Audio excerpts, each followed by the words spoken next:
Friends on the Technical Audio Group stand, and of course the man of the minute is our friend Tony Russo. Thanks for coming along to Tag Express. We're on a smaller scale this year, just giving you the hottest items as soon as possible. What are we looking at? Probably the star of the show is the R72. Have you had a run through on that? No. This is probably the easiest to use desk on the market in terms of digital. The important thing is once you go digital is you don't want to be going back to analog, and you want a good digital experience.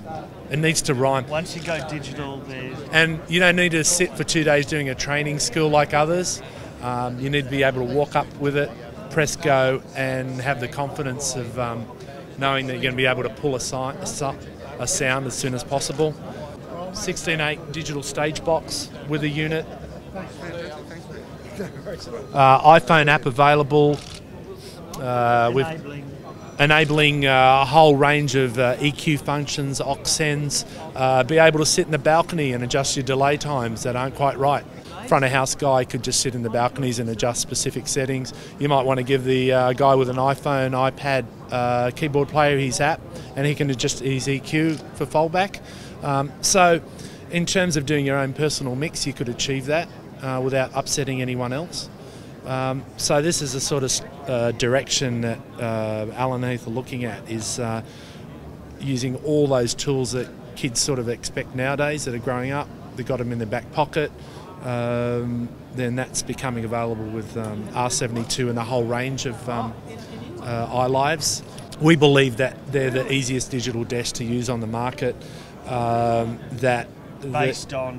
Based on you guys sell this one. Well, no, I think the problem with digital desks is that there's a learning curve that shouldn't be there, that you should come from an analog background and walk straight up to it with no fear factor.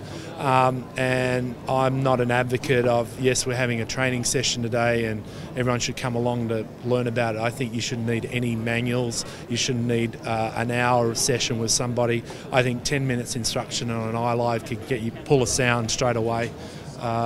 Being able to lay out quick functions that you sort of use, for instance, soft keys that you can address each individual fallback send straight away without having to sit through a menu structure, pages, that sort of thing. So I think the key on these digital desks is to have soft keys available, that you have your hands on the right tools at the right time at any one.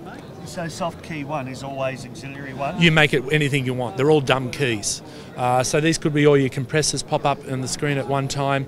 And you can have various layers of these. So we can have auxiliary layers, we can have effects layers, dynamics layers, EQ. Yeah. Okay. I think apart from what people expect on a digital desk of EQ and compressors and gates, is that once you've laid your mix out in terms of how many aux sends and how many group sends that you want, the rest of it should be daily tools, should be apparent every day of the week.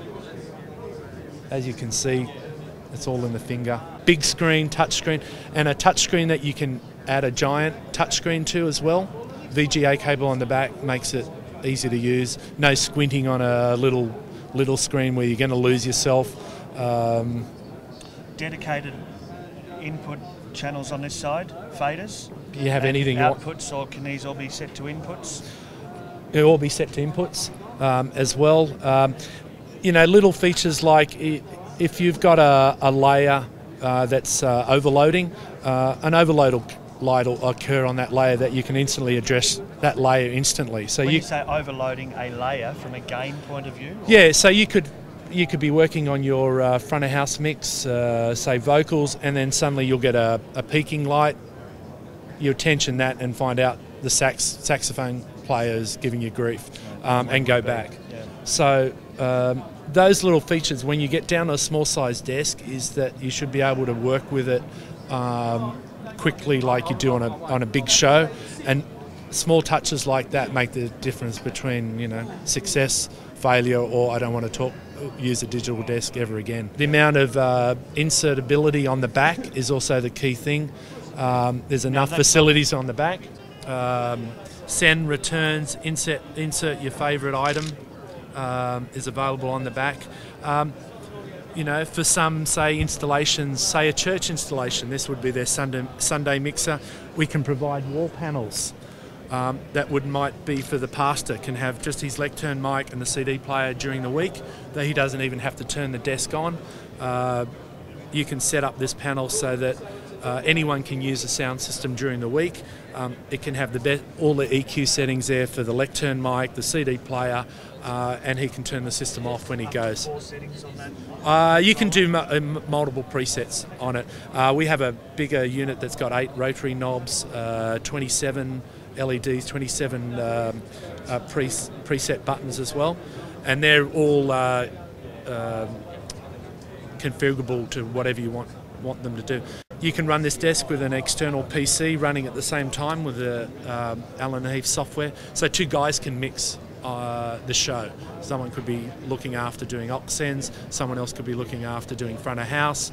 The PC could be a backup to the desk, someone spills a drink on the desk, the PC can run the show. I think R72 sort of redefines smallness, flexibility in a small desk with no scare factor at all. And Allen Heath addressed all the relevant technologies of what people expect now with iPad and iPhones, and making that software available. So out of the 16 inputs and 8 outputs on there, are you able to allocate one of those outputs or a pair of those outputs to just a couple of, your left and right recording mix? If you want to get all 64 channels back out again in a recording situation, have control of the gain, then the MADI card's probably the way to go. When you say 64 channels? Well, there's a 6432 matrix in there, so there's 4 boxes in this range. That's the smallest of the boxes. So with the same control surface, we could still be having... Yeah, you could have a full 6432 box sitting there, a real big box, but the brain in all the boxes is exactly the same. It's all a 6432 matrix. The only thing that's different between the boxes is the number of ins and outs on the front of the box. So the actual guts of it's identical. This is why you can suddenly throw 2 into a situation and control 2, because they're all the same. They all talk.